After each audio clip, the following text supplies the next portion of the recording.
That was a Hamden song called Hamden. So that's why I played it. Right. And so now I think we could go on to the dancing portion. And when James invited me for this gig, I was excited to learn that I was going to be teaching some dance, which is something that I usually do not do when I'm playing the clarinet. And so what we're going to be teaching today, and I said we because I want help from my bandmates, but we're going to be teaching hustle dancing, gestural klezmer dancing. When you hear klezmer music, when we're playing, you'll hear things like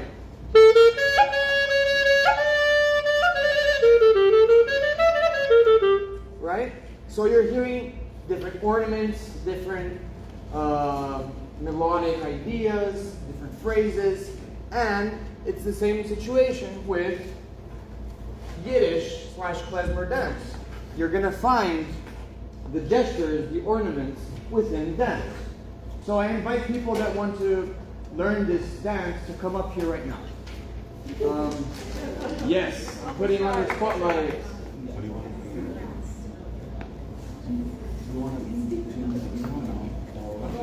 So the way that we divide the klezmer repertoire is based on dance, right? Because this is festive music, this is dance music, and the hustle is a very relaxing dance. It's not a crazy upbeat music, actually. It's a relaxed solo dance.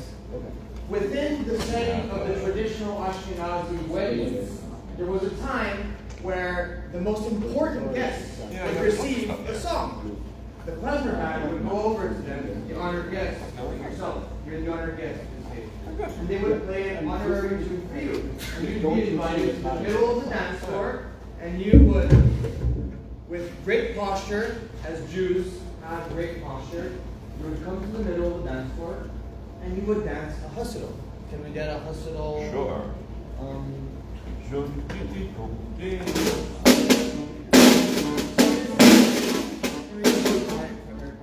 So I can talk. So basically, it's a two. It's in four. Okay, so it's a musical background. It's in four. So we have beat 1, 2, 3, 4. 1, 2, 3, 4. 1, 2, 3. Okay, so we're going to count it in four. Okay, and so another thing you have to understand is, like I said, this is a solo dance. So let's pretend that we're all getting a solo dance. And if you're seated, it's okay as well. If you want to try this dance while you're seated, it's totally fine. Basically, how you do it is you interpret the song that you're hearing, the melody, the rhythm, and anything that you'd like with your hands. With posture, with your hands up, and your objective is to gesturally bring out the dance. And this is the artistic part. You can do whatever you'd like with your hands. So can we get a hustle? Sure. So if you're seated, you can also do this.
These tunes that are made for this type of dancing, and they're honored. Like I said, they're for honored guests, which means the melodies are also honored.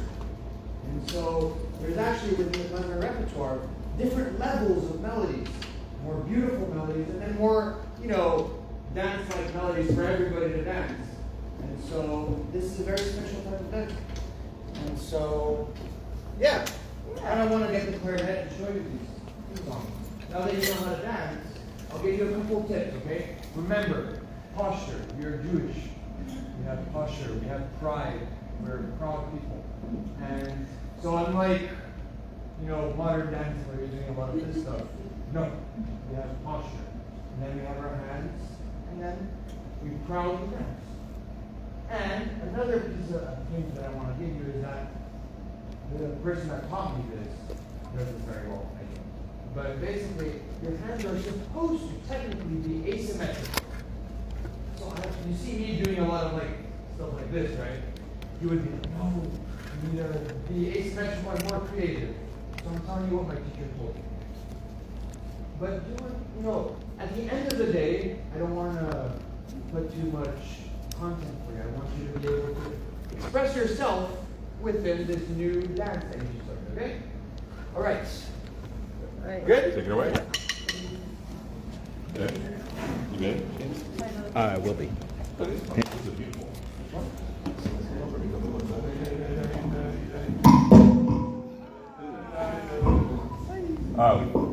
Well, yeah, better with it. Can you go to the console section? Yeah.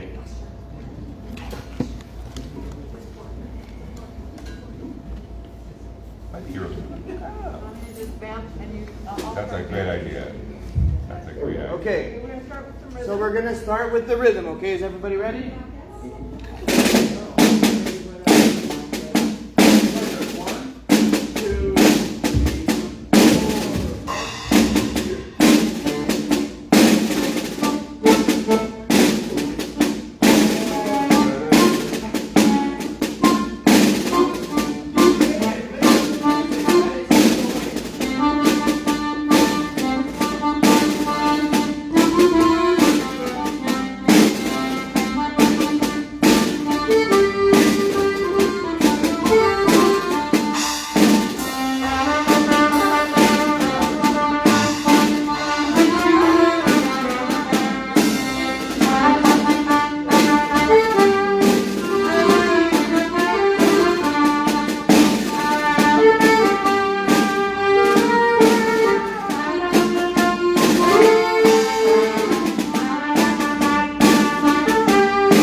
special type of repertoire for me because, like I said, you know, I know, like, I like to say at least that I know 400 klezmer tunes by memory, which is something I studied a lot to do.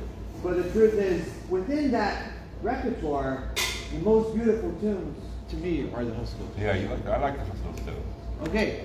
They're like a cross between a Hasidic niggin and like a contemplative niggin and yet dance music.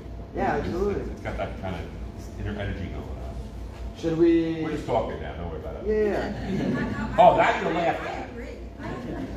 Can we give a couple of different styles? You went to a Bulgar. Let's do You teach a Bulgar. Bulgar. I cannot teach a Bulgar. Yeah, you can. Actually, you know how to do Bulgar. Dude, look, I think you can teach a Bulgar.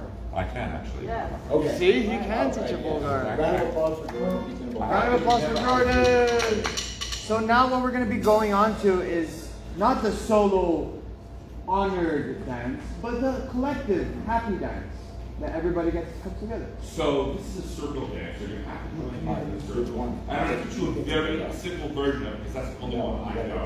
This is Bulgar. So Bulgar is a relatively late addition to klezmer dance music. It's interesting how the Jewish population in Europe sort of, I don't know how to describe it, it's like sort of felt the center of gravity in the South. There were more economic opportunities in the South. In the what we now call Southern Ukraine. So Jews, the way those started migrating southward because there was agriculture and more economic opportunities. We lived in the Russian part of Eastern Europe, we were more oppressed. The Austro-Hungarian Empire, things were not as bad. In fact, there were some places they were really, really good. So the Bulgar was kind of a Romanian dance, or maybe even Moldovan dance, that entered into the klezmer repertoire. But we need a circle. So I need dancers to come up and make a circle. All right? And I'm going to do the best I can to teach this. I have to think of myself. 1, 2.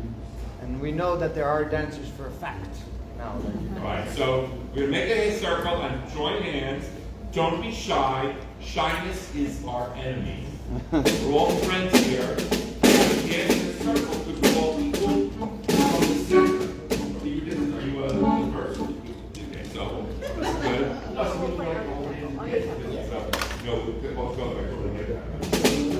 so this will start really slowly. So what we're going to do, are you filming it?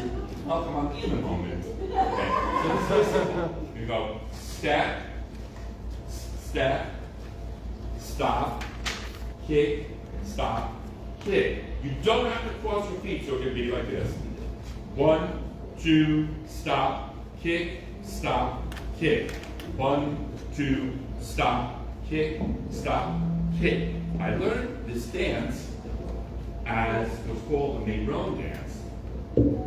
Stop, kick. In the north of Israel, it was a lot of Omer repertoire, and it's actually with a Middle Eastern beat, but Jewish tunes. I found out by watching a film of Hasidim dancing in Hamden.